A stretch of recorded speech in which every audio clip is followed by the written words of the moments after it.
sa lahat ng bansa, liwanag na nagmumula sa bayan mong dinakila. Alleluia, Alleluia.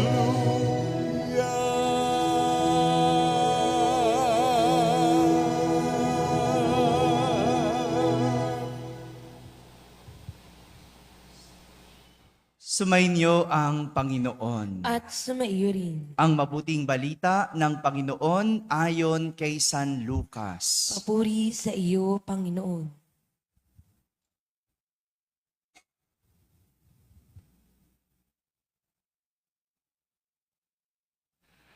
Nang dumating ang araw ng paglilinis sa kanila, ayon sa kautusan ni Moises, si Jesus ay dinala ng kanyang mga magulang sa Jerusalem upang iharap sa Panginoon.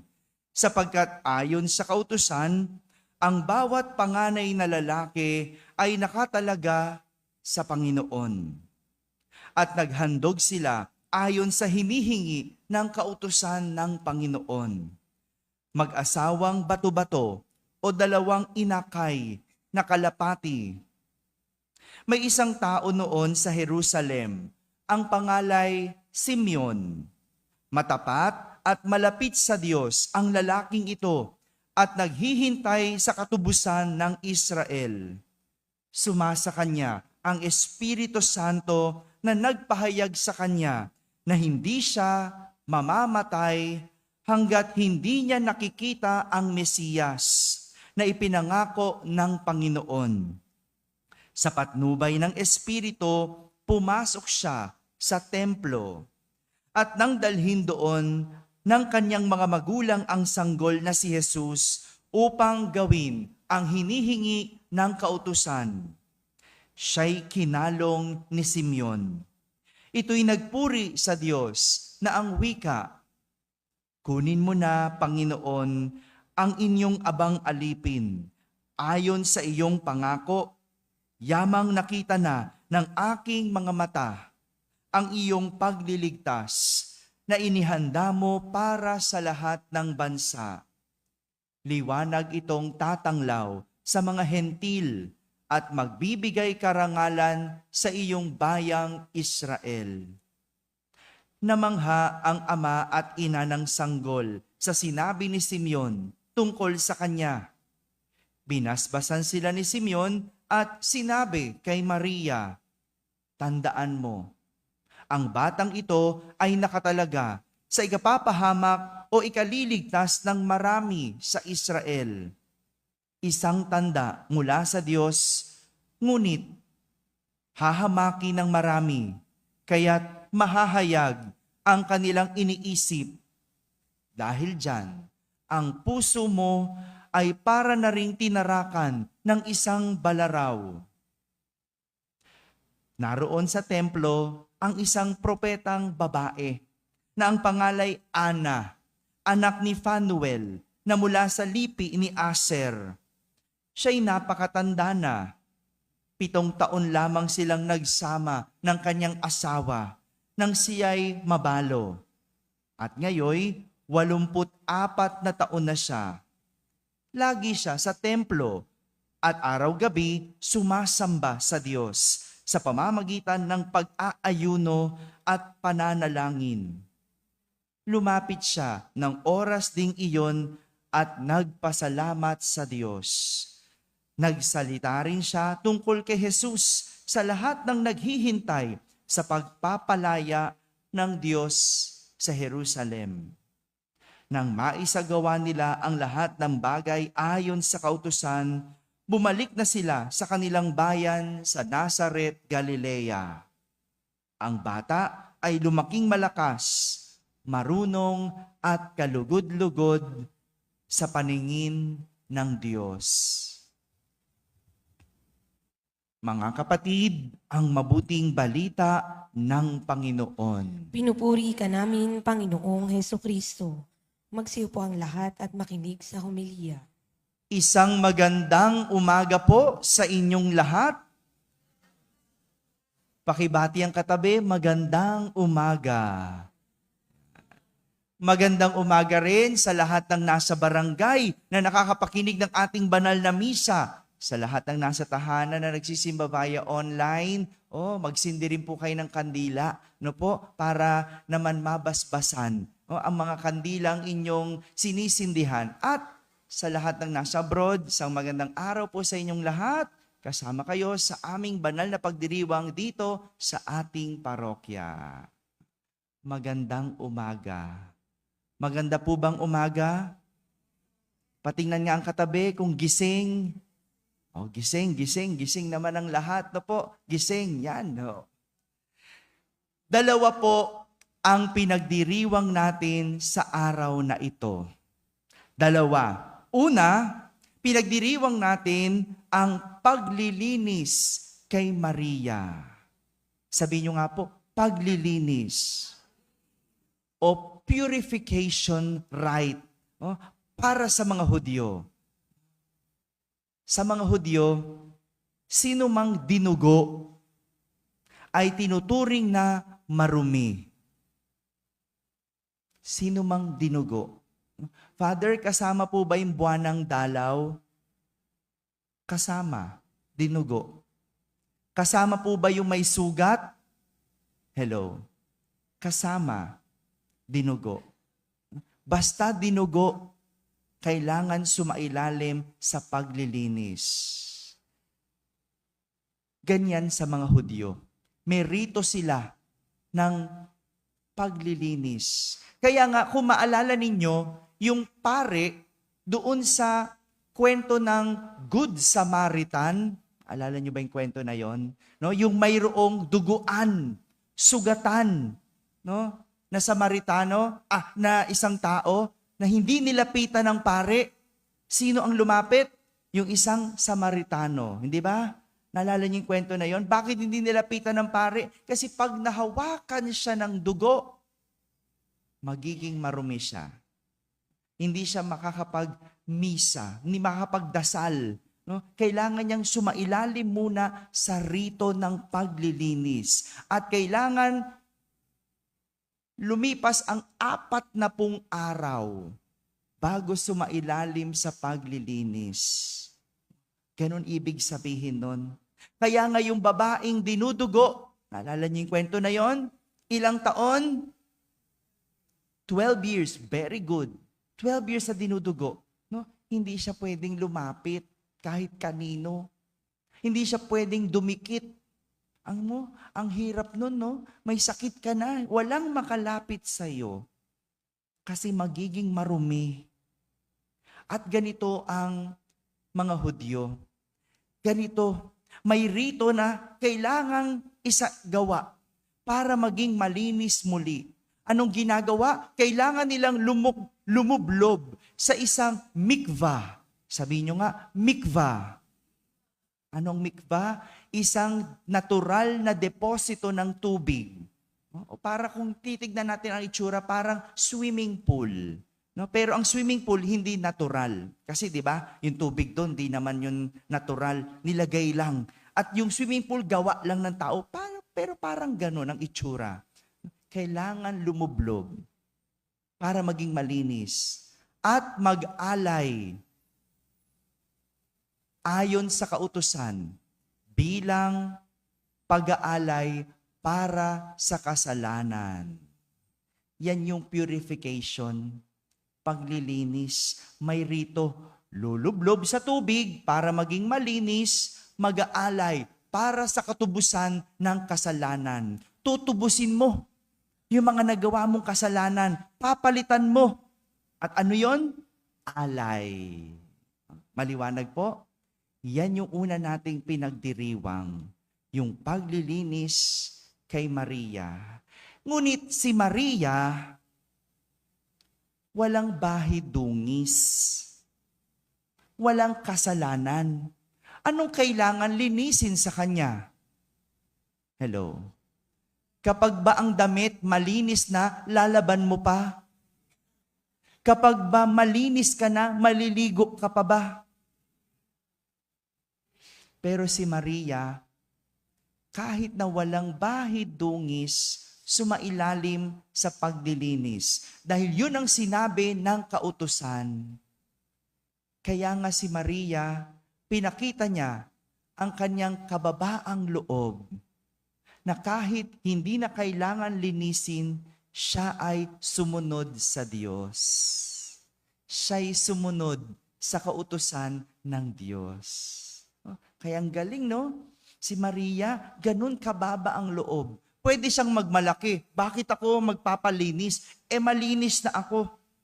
Bakit pa ako sasailalim sa rito? Wala nga akong bahid dungis. Pwedeng sabihin ni Maria yon, pero hindi. Dahil siya ay may mababang loob. Ikalawang pinagdiriwang natin sa araw na ito ay ang pagtatanghal kay Jesus sa templo. Sabihin nyo nga, pagtatanghal sa templo. Sa Ingles, presentation of the child Jesus in the temple.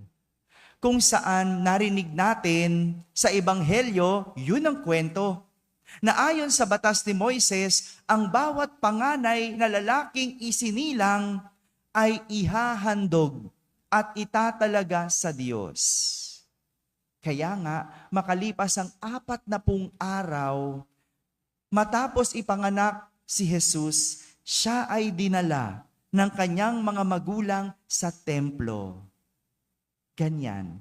Lahat ng unang isinilang na lalaki, panganay na lalaki, para sa Diyos, inilalaan, ibinibigay, inihahandog sa Diyos. Father, kasama ba dito ang hayop na lalaki? Opo. Kasama. Ang galing, no? Kaya mga hinahandog na hayop, unang lalaki. Ganon sa mga Hudyo. Ganon. At yan yung ating pinagdiriwang.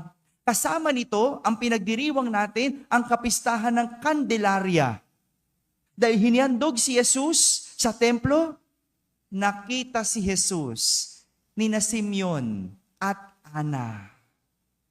Nakita si Jesus at ang sabi ni Simeon, siya'y magiging ilaw o liwanag ng lahat. Sabihin nyo nga, ilaw, liwanag.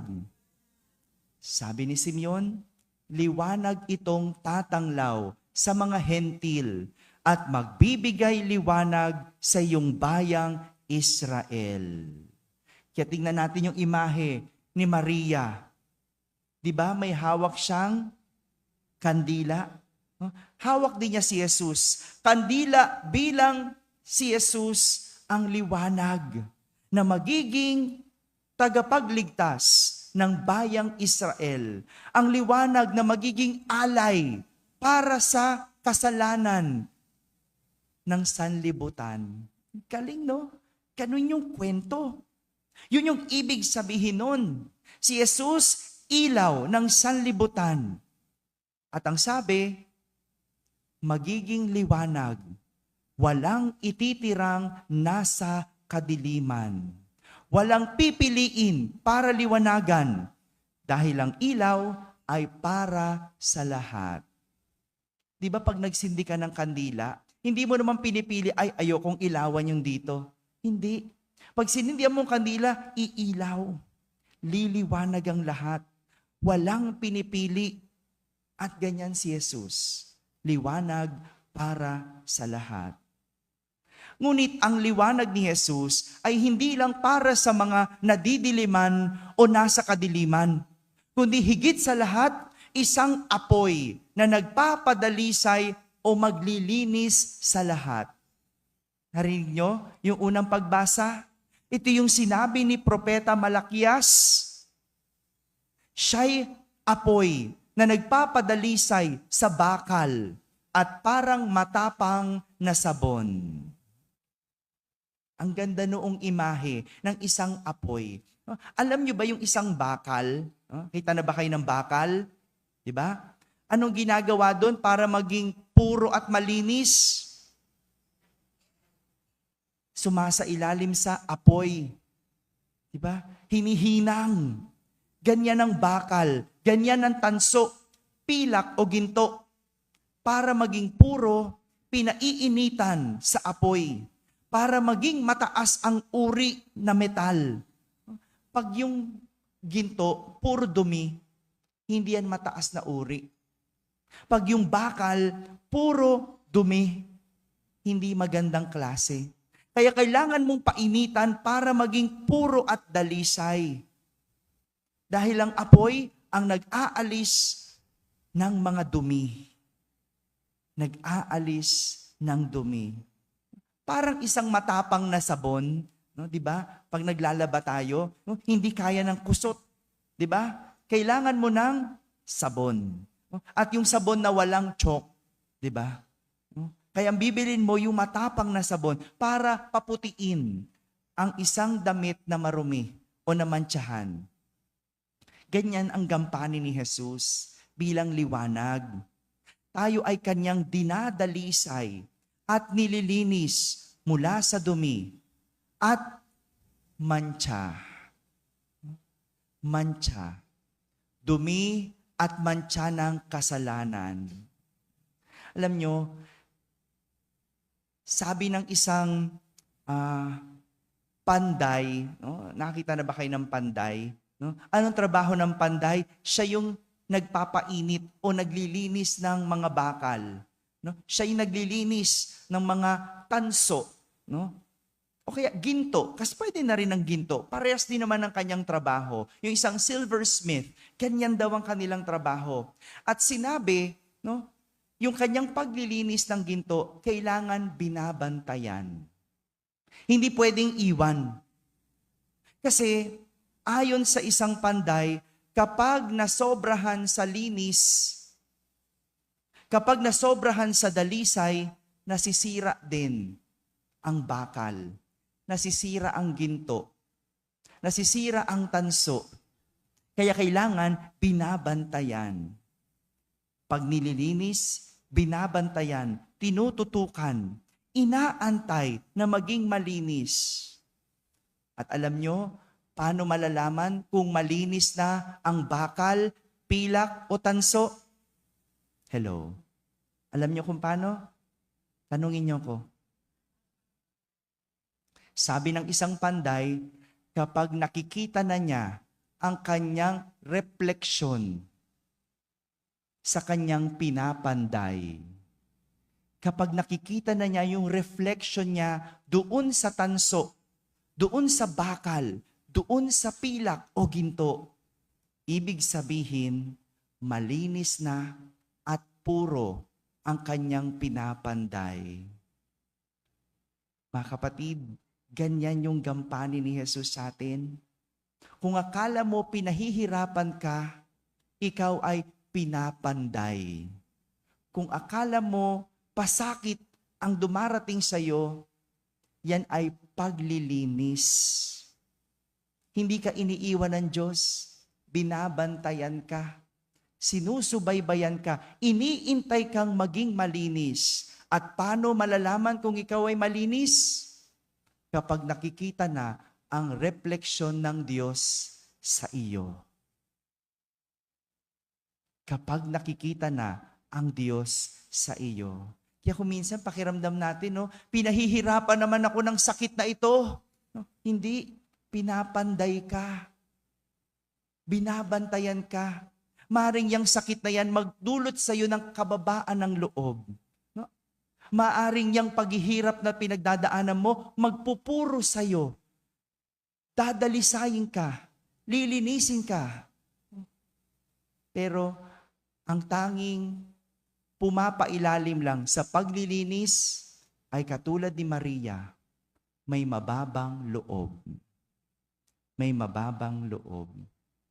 Mga kapatid, itong gampanin ni Jesus bilang apoy o liwanag ng ating buhay. Ang puruhin at pinuhin tayo. Alisin ang karumihan hanggang makita ang imahe ni Jesus sa atin na kanyang pinapanday. Amen? Amen.